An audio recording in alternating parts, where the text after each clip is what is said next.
Good morning, good morning, good morning. Hello, everyone. Welcome to the Game Design Cuppa. I'm your host, Matthew Dunstan.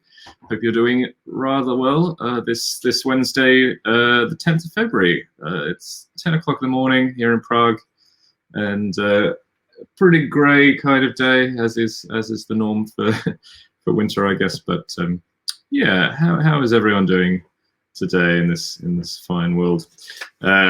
It's still quite snowy, although we didn't get. I don't think we got any more extra snow over the overnight. Morning, Alex. How are you going? We'll be driving and listening for a bit. Excellent. I will. Yes, do my best as a radio show. Shock jock or whatever. Try and say something controversial, maybe. No. Yeah, I remember when I was younger, and I worked like quite young, and worked a sort of part-time job in a retail store. A few elderly ladies came up to me one day. It's like, you should be on the radio. You have such a lovely voice for it. So, I missed a career there. Maybe I don't know, but yes. So I think it's still pretty cold. I didn't look at it's actually -10 right now. Wow, would not have guessed that actually. I mean, again, thank goodness for insulation, I guess. Yeah. So yeah, that is quite chilly, and it will get to a high of -8. How lovely for today. Morning, Bass. How you going? Yeah, so it's third straight day of streaming. It's the weeks where I'm on Bez's stream on the Tuesday are a little bit busier than normal. No, I'm not a full-time streamer, so even having 2 mornings in a row is a bit of a thing, but that's fine. So hope wherever you are, you can grab your your favorite hot beverage. I have some green tea today with a puncia, which I guess is some sort of flour. I've never known what it actually is, but I've enjoyed it, I guess. Oh, it's a prickly pear, maybe it seems. Maybe. Yeah, okay, so it's sort of like prickly pear in green tea, I think, possibly. I don't know if that makes sense. Maybe that's a little bit strange. I don't know. Yeah, so what's been going on in games for everyone? We played another game of First Class last night. We try the first game because it's a game with modules, so you basically choose 2 modules every time to play, and that's what gives you hopefully a lot of variety in the game. And in the first game we chose A and B, which is the recommended start. And yesterday we played with A and D, so we're slowly working our way through the modules, trying out different things. Still quite enjoyable. It's sort of like a card. Yeah, it's very much a card game version of Russian Railroads, but a lot quicker. Like actually very, very breezy. You take 18 turns in the entire game, and most turns are just take a card, do a thing. So yeah, it's all fairly straightforward. No, but we enjoyed it, which was good. And yeah, for those who missed the stream with Bez yesterday, we had a lot of fun with Bez and Alan Paul. We actually designed a game, which is, I guess, the point of a game jam, which is still going on Bez over on Bez's channel, and I guess we'll raid at the end of this stream. But we sort of came up with sort of it started off thinking about like a deduction sort of battleships game or something like that, where you're trying to narrow down where something is in a grid, and we were thinking about how you get clues that sort of work together, a bit like Tobago or Cryptid or things like this. And we got to the point actually where you could have a game, kind of like a roll and write game or a flip and fill game, where each player is trying to find their own thing on their map, but they don't have to be in the same place. So basically, you're putting together clues, but you can use them how you want, and it's sort of a race to like get to only one space left in each quadrant. Yeah, and actually we actually played it through on the stream. Morning, Rob. How are you going? I hope you're doing well. And incredibly, it wasn't too bad. And I think we have some very clear ways in which to sort of iterate on. And I think Bez is hoping to play all the designs from the game jam on the weekend. So the boot's on my foot, so to speak, to do a new version of the game. And I don't think there has to be too much more to be done. I think actually the main thing is going to be designing the map so that it makes sense with the clues. It's one of these things where the design of the map. I actually quite like that. The games where you have a map and there's a lot of data on the map, And that moment where you realize, like in the first iteration of the game, you know, because we literally threw it together on stream, so I was very quickly just putting something together. I wasn't really thinking about it very much, but once you have the parameters, you realize what you have to worry about, and you have a bit of like a formula to be thinking, why would I choose a map to be a certain way? Why would I have these elements arranged the way they are?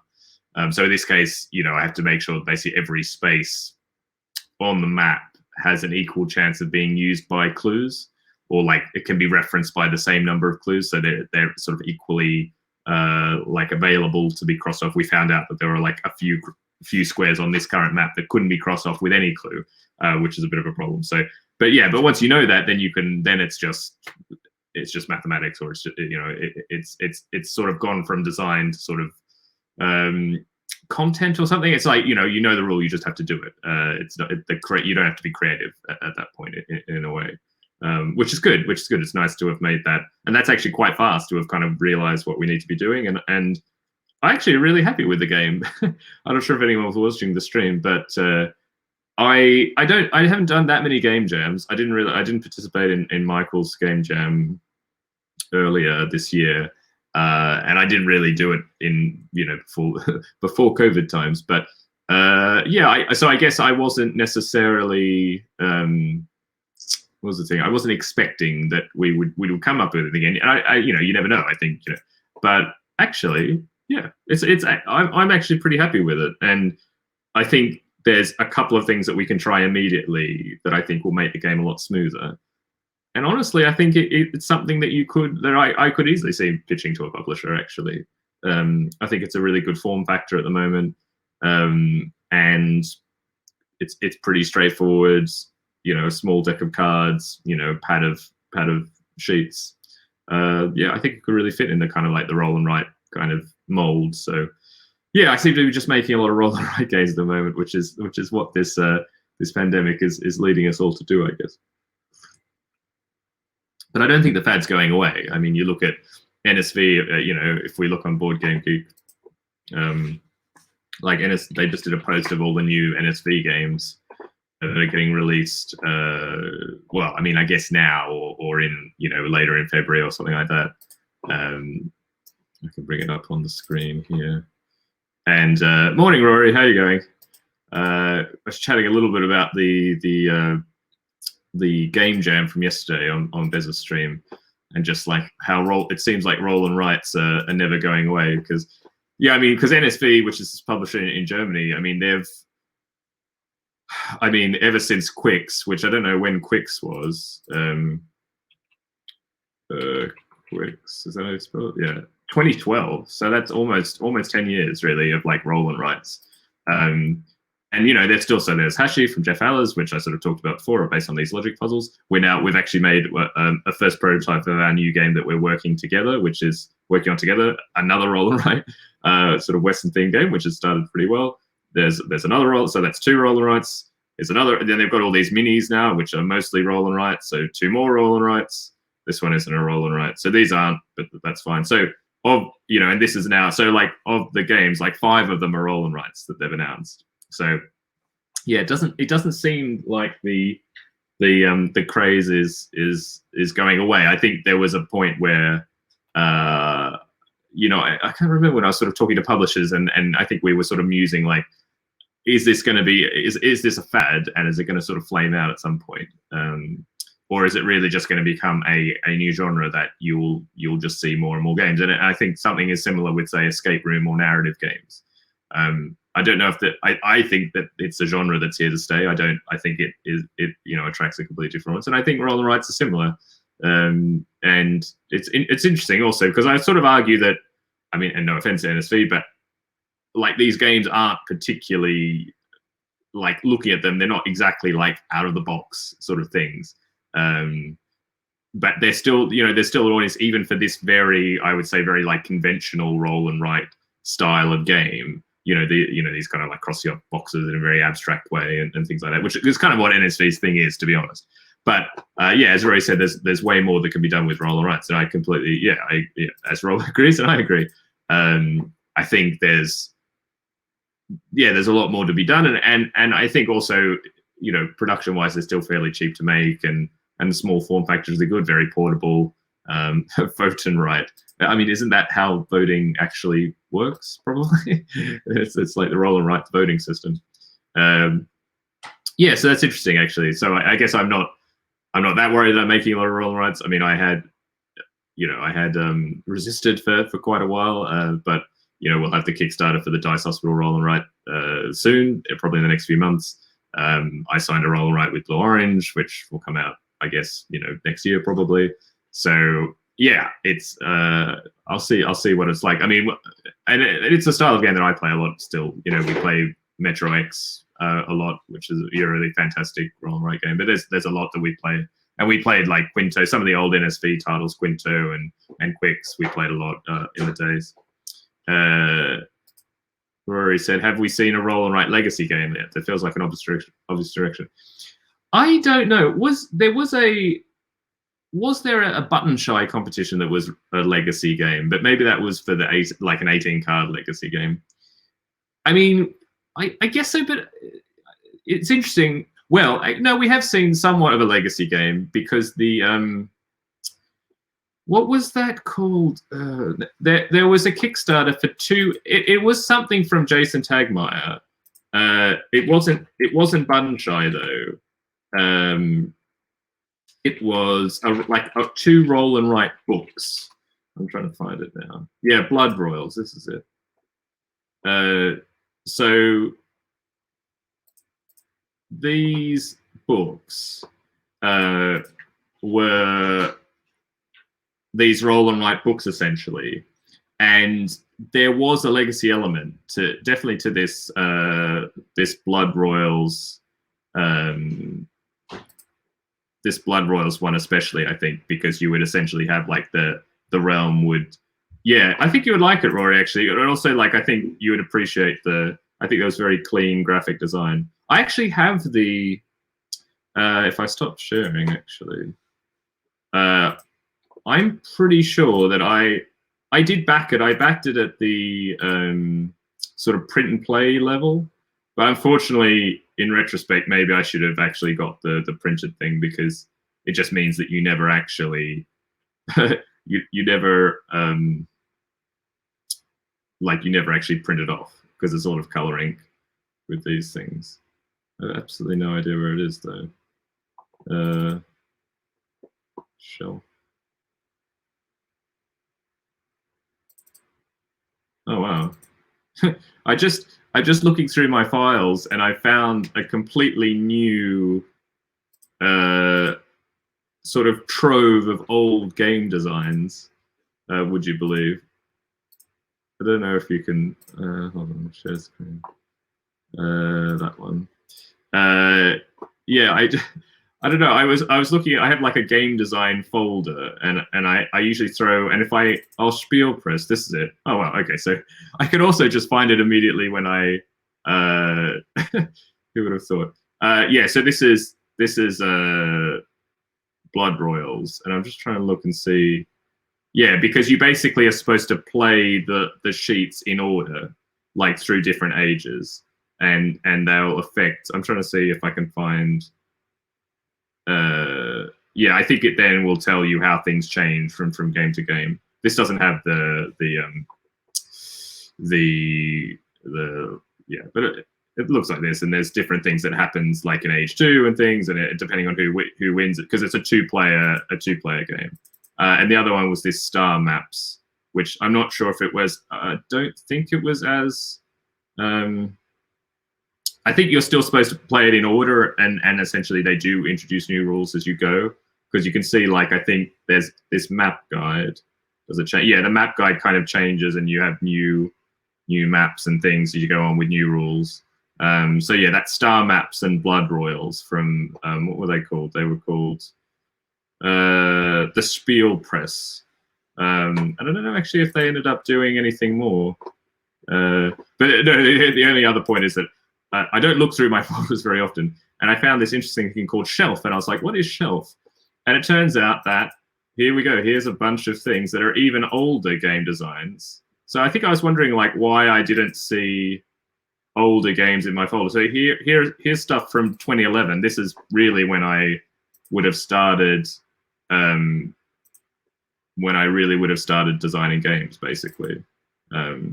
So, you know, these are way back in terms of it's some sort of Greek kind of game with various bits and pieces. So yeah, this is definitely it will be a interesting thing to look back on in terms of maybe another stream looking back at old games. So anyway, that was a bit of a. So yes, I think that check out Spiel Press anyway. I think they've done some really interesting things. Yeah. A library below the library basement. Exactly. Yeah, it's sort of like the hidden. Yeah, it's interesting. I mean, it makes. I mean, of course, now I remember it, but it's just sort of funny that I didn't. Yeah, that I didn't think. You know that. Yeah, I just had forgotten about it actually. And I even have some documents with some rules and things, and like, wow, yeah. So it's basically 10 years old. All these games. but going back in time, yeah, interesting.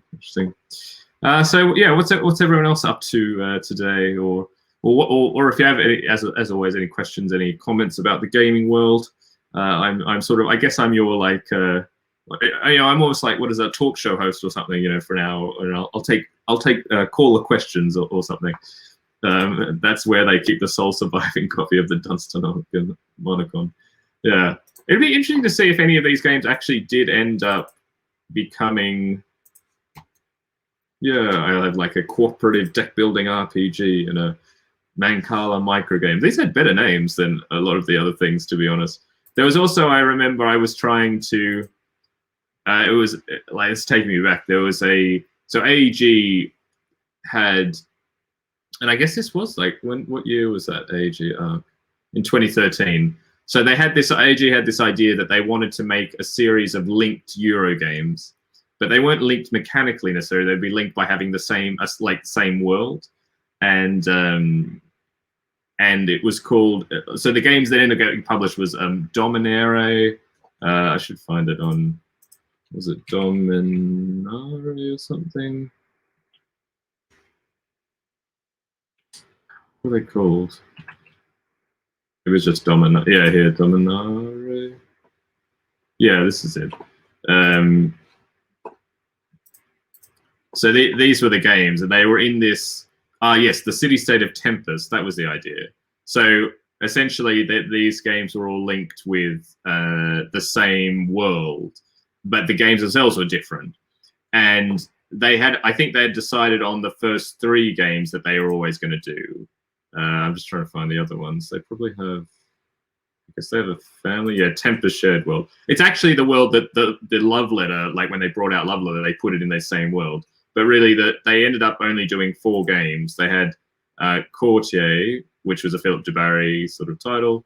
There was Dominare, which is definitely the sort of the heaviest one, but I think also the most interesting one. It had all these interesting sort of multiple power cards that I'd still like to play it, actually. I haven't really played it, but depending on when you played it in the game, they'd have different powers, which I think was very cool. And it basically introduced like all these different characters. And then they had Mercante, which, as far as I can understand, I think I played it once, but it's a pretty standard, like, you know, trading kind of game. And there's like lots of goods, and yeah, I definitely like to look back on it. Actually, I wonder if you can get copies of it now. You probably can, actually. I know they were kind of liquidating it, but yeah, and the point basically was that you would have these, you know, these same like houses and characters, and they'd use similar art across the games, and they invited designers to. They had this like portal made for like prospective designers with all the art assets and all the information about the world, and they encouraged designers to submit games that were designed for this world, essentially. And it was really interesting. It was that, like, I don't think I've ever seen something quite like it in terms of like a publisher, you know, really thinking about this sort of world that they're going to put shared games in, and then actually opening that up to the design community and asking designers to, you know, to try and contribute or to think about games. The unfortunate thing is I understand is I think the series kind of flopped. so they didn't continue it, which was a bit sad. I mean, of course, the most successful one was Love Letter, but of course that was just imported and put into the theme. Canalis was the only one that was released after the kind of original, like the original set of designs, but then yeah, they didn't do very well after that, which is a bit of a pity actually. Yeah, I think it was a really great idea, Rory. I think unfortunately the games just weren't. Yeah, they had this like Tempest game developer program. Yeah, as I said, unfortunately the Steps World failed to generate lasting interest. I think, yeah, I mean, yeah, and they had this cool way that they can like all link together. You see how they, you know, had, yeah, I think it was quite cool, and I would still like to I'd still like to try Dominaria. I think it was. I think it's a very interesting game idea, and especially when I was reading the rules, I think I was most interested by it. Courtier is kind of like a blind bidding, a little bit like Revolution from Philip to Barry. But yeah, I think this one was most interesting. But the problem was that it was also like 3 hours long or something. It was like just a bit too long for what it was. So yeah, ultimately they didn't find the thing. And I guess the only other thing I'd say in retrospect is that it's not exactly the most original kind of theme. If you're going to make an interesting shared world, then you know probably make it stand out a little bit more. But yeah, in this folder that I found with old game ideas, I had like been working on a game for that. Yeah, and I didn't end up doing any of them. Rob said never tried any of the games. I remember them being received pretty warmly, but didn't manage to hit the excitement levels. Yeah, I think the probably I don't know. The other problem was maybe that the games themselves are also quite different, and maybe that's also telling you something about shared worlds. Like there is a reason maybe that Ryan Lowcat's games, which you know a lot of them are in this shared world. You know, they're not only in the shared world, but they're also roughly in the same, you know, like the same level of like complexity or same styles of games. So you know, generally the audience that likes the game will like the theme. You know, like nothing becomes jarring between mechanics and theme. And maybe that was the other thing that ultimately it's better to work with one like a few designers. Like it was great that they opened it up, but maybe they had to be much more like thinking about like what types of games fit, because like Cordair was very take that kind of like blind bidding ish. Mechanic was a very like Euro trading game, so that like I can't see that necessarily they would all like the same thing. And they also had all different player counts, I think, also if I remember, which I think is also a bit of a problem. Like I would think that you would try and make the games have the same player count. It wasn't like, no, actually you're right. Like West Kingdom, yeah, that's a very good point. That is, no, Shem's done a very good job in that. Yeah, that's actually probably a good. I guess the difference with this was that they were kind of opening it up to designers could apply for it. Yeah, but that's actually a really good point. That like I think Shem Phillips stuff obviously is a great, you know, shared world but different games. We were working. I mean, the game that became Scorpius Raider with AEG, when we originally signed it, it looked like it was going to be part of a trilogy of games that we would design. In fact, we have finished the second one, which will probably never see the light of day. But the idea was to have them not only linked in the same world, but mechanically, like what would happen in the first game would then feed into the second game.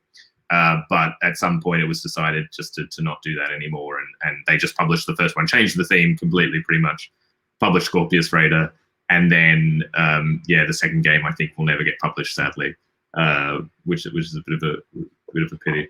Alex says Fowler's games have a loosely similar, quite varied experience. Yeah, I mean it's you know, every publisher will take their own approach to it. I think I just remember it was just kind of interesting how they, in this case, just opened it up for people to sort of like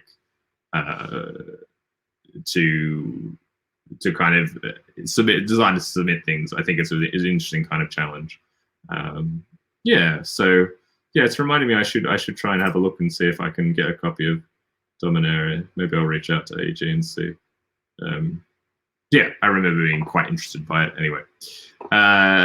Yeah, so, well, thanks everyone who's been dropping by. I see we've got Zate. I miss saying good morning. Good morning. Hope you're well. And Nicholas meeting with Alex Cannon to talk about our Bez Jam game. Excellent.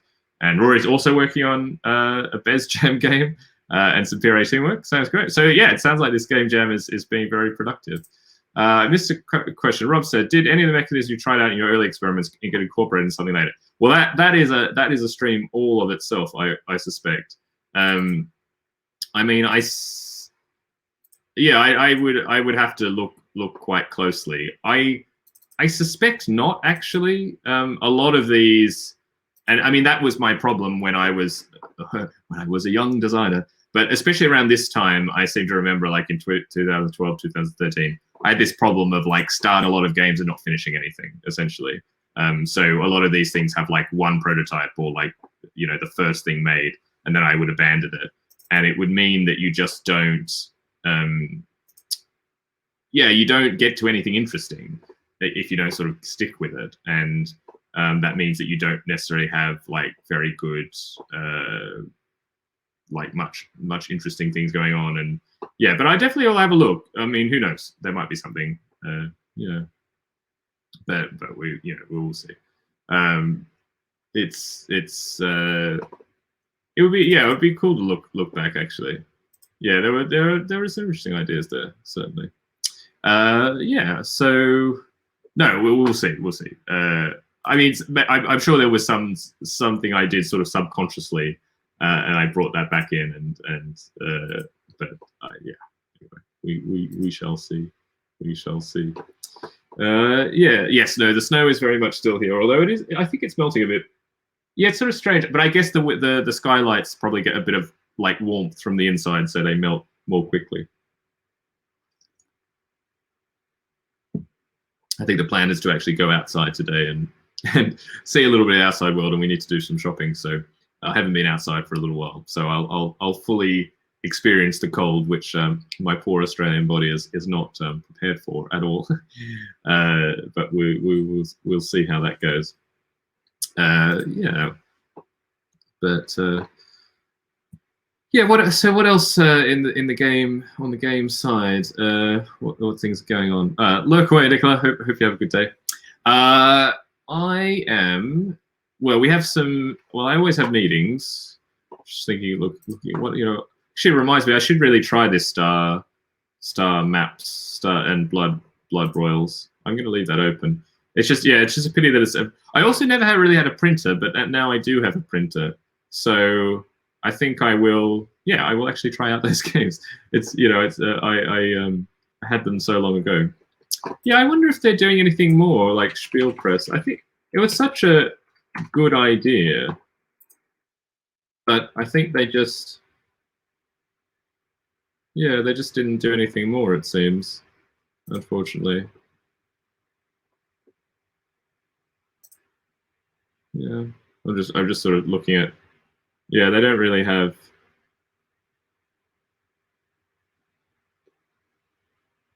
Oh, it's interesting. They say that they're.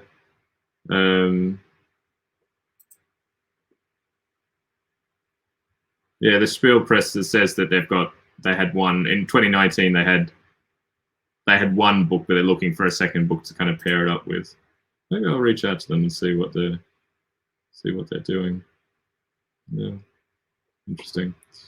Yeah, well, opportunity for anyone else to. Yeah, the Spielpress. It's Spielpress on Twitter, for example. Yeah. So in terms of plans, actually, I don't have such crazy. I'm trying to think. Oh yes, we're doing a pitch with Asmodee tomorrow for a sort of children's game idea that I did with Theo, and we'll see how that goes. It'll be the first time sort of pitching to sort of like Asmodee Central, I guess. I'm still trying to work out what's understanding how all those different studios in Asmodee fit together. But Theo knows that a little bit better than I. Alex asks, have you always done mostly digital prototyping? Well, I guess it wasn't digital. I mean, I would make files, which I then would print out and play. I guess I'm not it's just my artistic abilities are so poor that like drawing, handwriting things is just never a good idea. You can barely read my handwriting is not particularly it's not very readable for a game, and I think I got pretty early at the doing it digitally to make something to print out was quicker even than scrolling it out. I still think the problem a little bit is that I'm not sure if being creative, like sitting in front of the computer, is my best way of being creative. So sometimes I still would you know, I would have like my notebook and I would write ideas in it, and then I would sit down on the computer and type them up kind of thing, or make into a digital, you know, file or something like that. But yeah, I guess I mainly worked like with files and then printed them off and things like that, because it's just clearer. And of course, the nice thing is that they kind of, there is a bit of a digital archive. I mean, there's also like a huge archive of my notebooks as well, which hopefully there's matches up in terms of like the ideas I was talking about. But even with my notebooks, when I look back, I can't even read them sometimes, which is, you know, for me, the act of writing the notebook again is almost an act of reflection. It's not an act of like recording. It's an act of just the act of writing gets me thinking about the ideas. It's not even necessary that I need to look back at them again, which is interesting. But I probably should also improve my handwriting somehow. But I mean, it's not that bad. But I think it's just a mixture. When you're writing in your notebook, you're sort of following a train of thought. So my handwriting is also affected by, because I'm not kind of focusing on the writing, I'm like thinking at the same time, which is, yeah, it's a bit funny.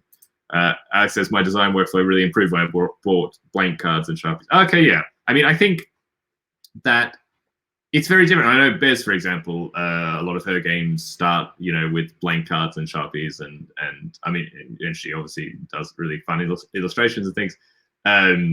Yeah, I think finding your way, like, you know, there's no one right way. Find the way that works for you, and if it is the one true thing that is sometimes not making something digital to start with lets you get to the point of playing it much quicker. You know, you're not assembling anything. You're literally making the cards immediately, and then you can start playing with them. I think just the way that my mind works is that if I make a few cards, and I've done this sometimes, like I have a new idea and I get a few blank cards out, I write on them and I kind of move them around.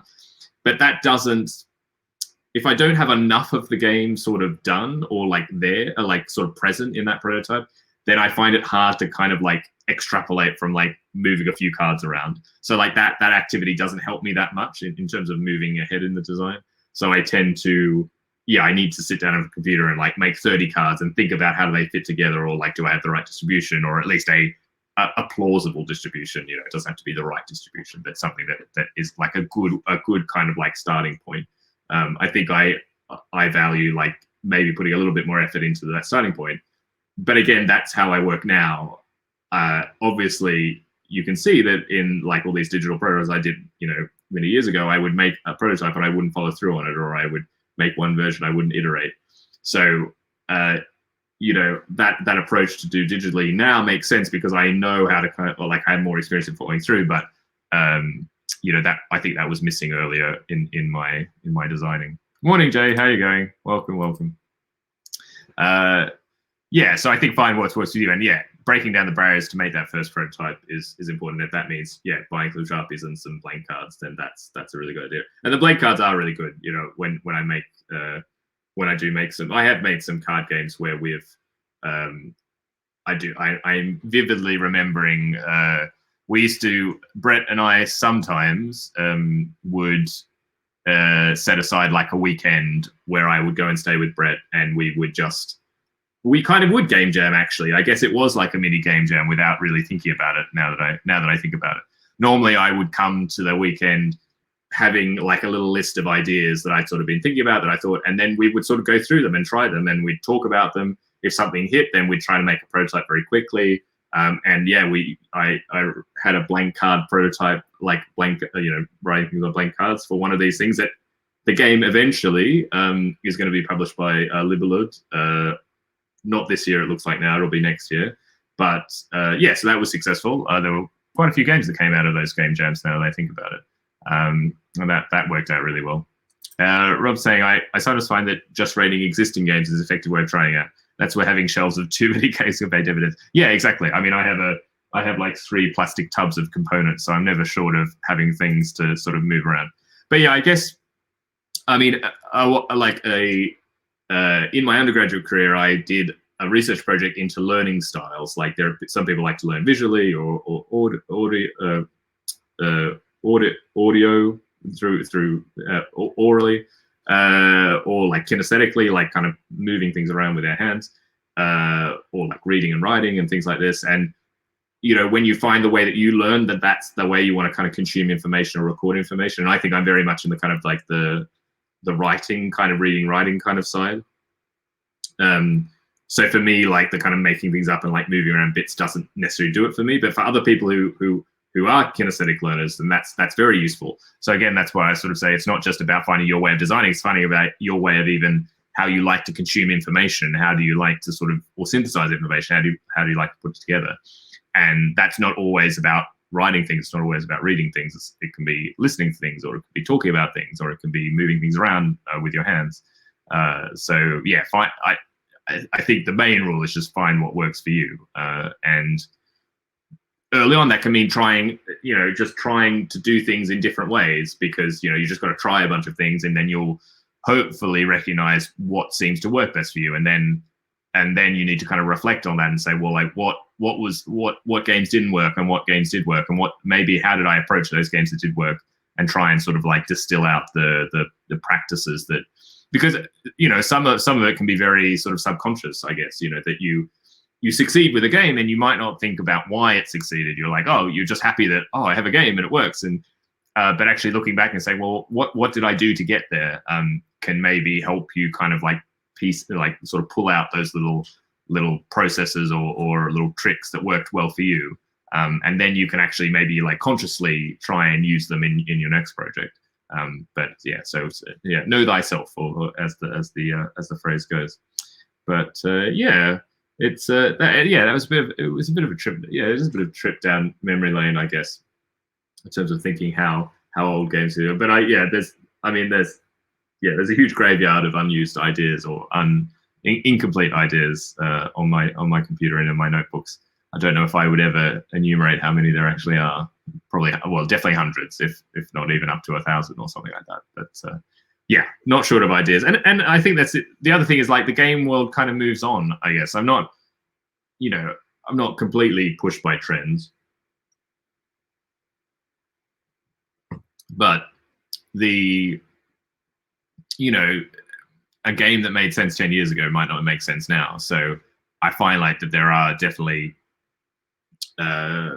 what's the word? Declining returns. What's the word? It's not declining. It's like reducing returns or whatever. Or looking at older ideas because they were sort of a product of that time. And also, actually, to be honest, a lot of them are just pretty mediocre mid-weight Euro games that I was trying to make. I was trying to be Steffenfeld, and I couldn't do it. I wasn't, that wasn't ultimately, I think, the style of game that I'm good at designing. But I really wanted to design it, and it's that was a bit of a problem. Yeah, as Alex says, you think you have to follow what's novel to you. Diminishing returns. Thank you. Yeah. Yeah, exactly. Well, you have to do what excites you as well, and sometimes it's because it's new or for whatever reason. And we're not robots. We don't sort of go and like, oh, this is it. This sounds like it's a good idea. I should work on it. No, you work on ideas that are exciting to you and that you want to work on. And as I was sort of talking about a bit on Monday or Tuesday or whenever, I'm trying to adapt a little bit to this idea that it's balancing, making games to make money versus enjoyment, and as I work towards it being actually a job, I do need to make money. So it's finding obviously the happy intersection where you get to work on something you really like that you think will be able to be sold, or that a publisher will make and that will do very reasonably well. But they don't always overlap like that, and there are definitely sometimes projects which it's just battling with, like, do you want to make games that you're not that excited about, but you think are still good projects and could be good games to play. It's just maybe in the design process you're not as sort of excited about them. And also the difference can sometimes it can be very exciting when you don't quite know where you're going, because you're sort of like, oh, I could try this or I could try this. It's sort of like everything's possible. But when sometimes it feels like now that I have projects where I really know where I want to go. I know where the end product needs to be. And that can feel like you don't have that same excitement because you kind of know where what the answer is, and you just have the hard work of how to get there, which can sometimes actually be even more frustrating because you don't have the freedom to just try anything because you have these constraints you need to fit into. I'm working on a new game for the Dice Hospital kind of line with Alika. I mean, it's not signed. The way we kind of work is that if they have ideas or they have ideas of a product they think they might want. And that's what happened with the Dice Hospital Roll and Write. They said like, oh, it'd be great if we had a Roll and Write for the Dice Hospital. We didn't, but it wasn't like a formal arrangement that's like, you need to design this game. It was just like, this would be something great that we'd really be interested in publishing. So it's sort of like when publishers say like what kind of games they're looking for, and we took that on. But I like that it's harder because you have this endpoint that you need to reach. But at least the way I like to do it right now is because it's not under contract. If I just can't get it to work, then that's fine. I can just say I couldn't make the game. I'm sorry, but we didn't sign any contract, so there's no there's no expectation. There's no and same things happening with the current game. Although I think I'm confident that with the current game I'll reach something that is finished. It's enough of it is done, or at least the core idea works. So I'm happy with that. But it's interesting as a sort of as a business side, you kind of want to work with contracts. You want to work with a publisher saying, yes, make this game. We've contracted you. We will publish it. It's legally binding or whatever. It's a lot more risky to sort of have this sort of like vague oral. No, it's not even oral agreement. It's just indication of, oh, this is a game we would be interested in. But yeah, it's balancing kind of the safety of that versus the flexibility in being able to say, well, I just can't make this game, which I found a little bit working on. I mean, I've never had a complete failure. I think of all the kind of games which are somewhat, they're not like licensed games, like games where you're trying to really make something quite specific for a publisher. Actually, some of the German companies do it a little bit differently, where you will pitch something like a 1 to 2 page pitch document, and then they'll kind of decide for that, so you don't have to make a huge game to work out whether they want to make it or not, which is also a good way to do it, I think. Yeah, but there's just different ways you can think about sort of targeting like opportunities, I guess, opportunities for publishers looking for games and things like that. Yeah.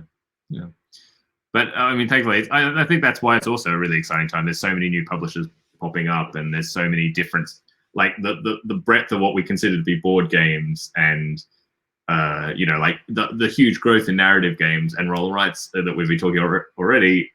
Shows that there's just this wider breadth of what is considered a game, what's a publishable game, and there's lots of really great opportunities, which is nice, which is really great. Thanks very much for the questions, Alex, by the way. It's nice to, and helps things move along. Do I often work with new publishers?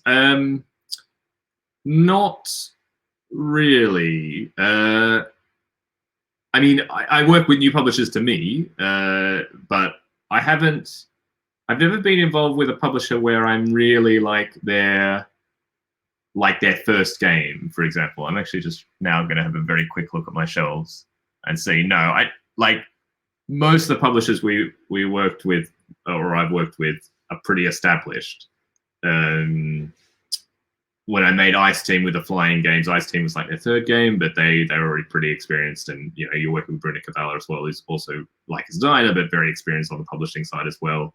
I'm not against it, and if any publishers ever want to reach out and I'm really happy, and in some ways working with new publishers could be great, because they're they're your publisher's first or second game. That's very special to them. That's a very important thing, and they pour a lot into that, and that can be amazing.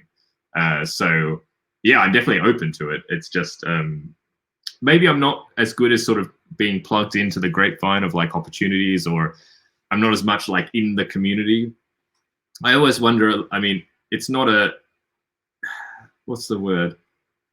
I mean, I feel part of the design community, but I'm not kind of like one of the regulars that people kind of talk about.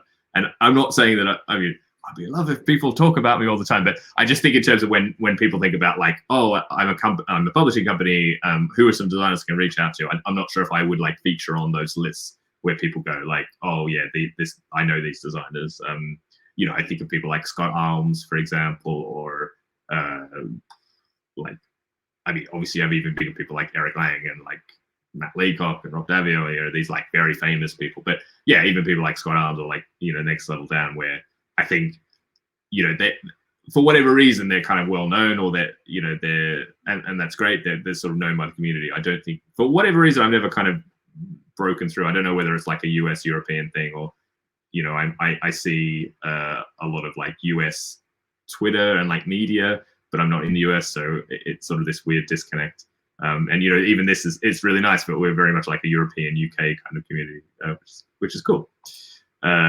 Jay said, it seems to be new publishers often is created to bring a certain game to the market. Yeah, that is true. That these new publishers sort of pop into being, but it's not always the case. And sometimes, sometimes a publisher will have one game, but they really would like to launch with a few games, or they would like to have, they want to start with a bit of a line, or so I think there are opportunities in some cases. But you're right. Like, I mean, it's I guess it's also finding a way to, because like a publisher will announce their first game, but then they need, a few more games to follow that up. And sometimes you need to decide on those games before you even announce the first one. But then the publisher hasn't really been announced, so it's sort of like it's a little bit of word of mouth sort of thing, I think. So who are they? I know Matt does some like, it's very kind of you. Alex says, I think a lot of publishers are formed by frustrated, confident designers. That's true, and you're seeing it a little bit. Like there was that new, what are they called? Like Rose Gauntlet Games, which is Isaac Vega from formerly of Plaid Hat, and there's the Corey Knizia company as well. So I think they're kind of quite specific instances where in those cases these people they're not just designers; they were sort of heavily involved within the publishing side of bigger publishers or other publishers. So you can kind of see easily why you might spin out and want to kind of do your own thing, but you've kind of got all those skills already. And I think that's great. I'm still glad that the industry is in such a way that you can, as a sole person, set up a company, make a game, make a new company, and yeah, like a good percentage of those companies might never release a second game, but it means that it's still possible to get new voices and new blood in the industry, and you keep seeing. Not everything's going to push the boundaries, but some of it will, and I think the industry kind of moves forward as a whole because of that. So I'm glad that there's still that sort of lower barrier to entry. And again, I think the quality of games is just going up and up and up. And as I was talking about with Cardboard Edison entries, the average quality is just very high. Actually, I think in terms of published and unpublished games, which is really promising. And so it's good that publishers are coming out to bring more of those things to the market, and you realize that you can make a game, and with Kickstarter you can reach an audience of 2,000 people, and that's enough for some for a game to be published, and that's great. That's really great that it can find you're just able to find your audience. I think most games can have an audience. Maybe it's not very big, but previously in the normal distribution method it's just really hard to find that audience. So publishers didn't want to make that risk to publish a game that maybe only 2,000 people like, because how do you find those 2,000 people? But now you have Kickstarter and you can do that. And you like Travis Hill's, stuff with the Q-Rails game, Print and Play, and seeing that kind of blow up. And you get new voices, new ideas, and the technology like Kickstarter really helps that happen. So yeah, I'm overall quite like positive and sort of optimistic about things, and that's why I think overall, as it's good to step back and not get too. I'm not frustrated, but it's just sometimes you have days where you're just doing a lot of like work and answering emails, and you're like, oh my gosh, these projects never end. But just you take a step back and you're like, oh, actually, yeah, it's a really fun time to be making games. I'm really glad, like I'm here right now in this moment. So I feel very fortunate for that, certainly. Alex says, I was half considering self-publishing a series of puzzle murder mystery letters. A small control format like that might be manageable, but for a box game, there seems so much to consider. That sounds really cool. I think I've seen, when I visited Traveling Man in the UK, they always had these like envelopes. I think there are a couple of other things that are a bit like that, where they're sort of like envelopes, but that would be amazing. Yeah, I agree. Like for anything more than that, there's a lot to consider, but I have always thought about like mail by like something that could fit in a standard envelope. I think that sounds much more manageable in terms of costs and that kind of format, and I think that's actually kind of really cool. So yeah, go for it, Alex. I would say. Rory says, shout out to Drander. Oh yes, exactly. Simon, Simon who pops by every now and then. I know they're actively looking for commissions, and they've been great to work with from a graphic designer perspective. Okay, great. That's really great. Yeah, Drander is quite new. They've only just announced their second game. and yeah, Simon Milburn, who is the head of Dranda, also works with Alicat, and is a great person. So yeah, as Alex says, Simon can also corroborate that it is lovely. So yeah, check out Dranda. I can find one of their games here. Dranda. They're all sort of solar, not solo.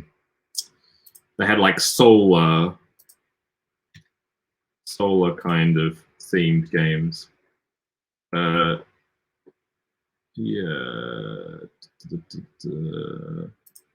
Where are we? Here we go. Here's Dranda games. And yeah, Solar Storm was the first game they had published, which is sort of cooperative sci-fi kind of game. So yeah, looks super cool. And yeah, they've announced one new game like Dyson Sphere or something, I think. Oh, maybe they have 7 games. Oh no, these are all Solar stuff. Solar. Oh, Solar Sphere. Yeah, this is the one that's just been announced, which also looks very cool. Yeah. So yeah, definitely things to check out. Yeah.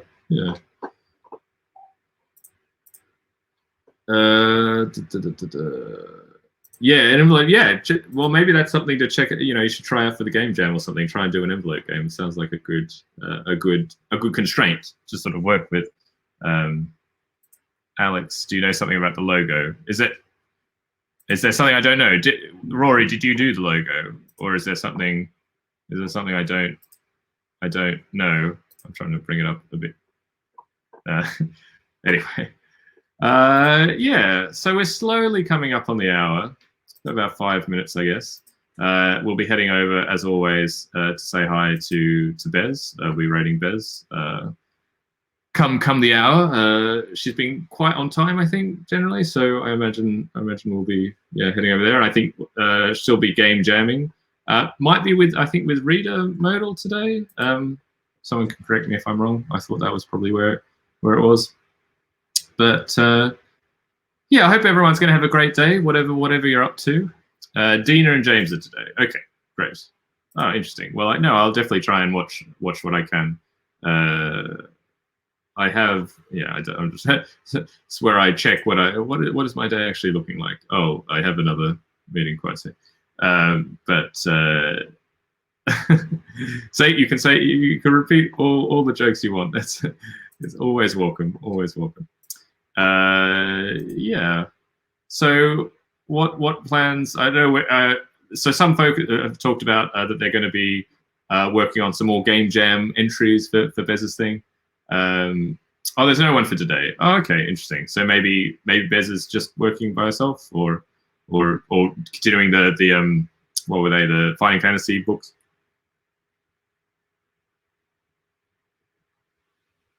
Oh, yeah. Anyway, just having a quick check. Yeah, I just realized I have another meeting very soon after the stream today, so I have to start mentally preparing a little bit. But it's I at least put it on at 15:15, so I have a little bit of a break and can have some breakfast or something. So that's good. But I already pushed out a bit of adventure game stuff this morning, which is good. I'm trying to be. I'm very much a morning person, so I'm desperately trying to be more productive in the morning because I normally wake up fairly early, and I have like 1 or 2 hours usually in the morning that I mostly waste, to be honest, especially in the middle of, I mean, I'm a bit peak pandemic at the moment, like really just same place, move from bed to desk and back again. But I'm trying to be a little bit more productive in the mornings at least. So we'll see. Alex, I hope you're okay. I hope that it would be a very strange thing if you had an accident, but while having the accident, you put an exclamation into the Twitch chat. But I hope you're well. Anyway, yeah, but we shall see. So hopefully, yeah, Zaid, if you could tell me when Bez is on, I guess she'll be on in 4 or 5 minutes. But it's always easier. It's sort of hard to see in the stream manager. Sometimes it doesn't always come up in the raid channel thing. So it's just good to know when somebody is in fact online. Yeah, and maybe I'll be back on. So I'm as always, streaming on Friday. Not sure what we'll be doing on Friday. Probably working on, maybe I'll show working on the Game Jam game that I was working on with Alan and Bez, or we'll go back to continents, which I have thought actually that I really want to change to get rid of the animals altogether, because the more and more I think about it, the more and more I like just the idea of this interesting land masses and how does the water break things up and sort of constructing that in sort of a fun way. So I think the next iteration, when I get to it on stream, is going to be getting rid of the animals altogether. So there will be no habitats. It will definitely, and it will fit the name continents quite well. So that's the sort of rough plan. I don't know whether it'll be Friday or not, but Friday seems to have become the working stream or something like that. Yes, Anywhere at All. Yes, the perfect. Yeah, Nicholas came up with this amazing name for our game yesterday called Anywhere at All, and I think we are gonna. That is true. That's what we're gonna name it. So. No, thank you for that, Nicholas, by the way. I need to write down the rules today just to give them to Alan and Bez and do something like that. Geographical pre-evolution. It's a bit of a what's the word? Mouthful. Yes. Yeah, it could. I think it could look quite nice. And yeah, you're right. Just some very like and it means then that like for the habitat types or like the land types, yeah, they can be very minimalist and a lot easier to draw, and I can finally move away from this like numbers and shapes and letters and things. So I overall I think it's good. The main thing I'm struggling with at the moment, and I'm trying to kind of think about before I get on stream, because I might find it hard to think about on stream, is the way to kind of generate the choice about where you're putting things, and the kind of, but mixed with the kind of randomness of tension of where the water is going to spring up, because I think that's where the game will live or die, is about deciding about when do you really have to worry about the water might disrupt your plans and things like that. Or at least I think that's where the interest is. So I am trying to come up with different ways that could work, but we shall see. We shall see what we shall see. Or maybe you'll see on Friday and you'll help me out, which would be much appreciated as well. So yeah, we'll see what goes on. Land Ahoy, yeah. I mean, it's a bit of a sort of a pirate. Yeah, it's sort of trying to get it away from the piratey kind of thing. So it's like, or maybe like primordial soup or something, like, you know, continents rising out of the oceans in the very early Earth or something like that. Oh, that's a ding of reminding me of the meetings that I have to be in. Yeah. So, well, thank you all as always for dropping by the stream. I hope it was an enjoyable way to start your day. I hope you will have a fantastic Wednesday wherever you are, whatever you're doing. Stay safe and warm, I guess, if it's as cold where you are as it is here. And what was Nicholas say? Glad. Oh yes, I love the name. Michael, yeah, maybe that's your job, Nicholas. You're the name maker. I'm terrible at making names, as is well evidenced in the streaming so far. So always happy to get any help from that. So yes, let's go over and say hi to Bez, and yeah, we shall see how we go. Is Bez on? Yes. Oh yes, Bez is on. So let's head over there. Take care. Have a great day, everyone. Thanks again, and see you on Friday, if not earlier. Great. Let's go. Yeah, it looks like it's now, it can. For a while, it was looking like the raids were always like zero people, but now it seems to be more correct. Great. All right. Thanks, everyone. Bye.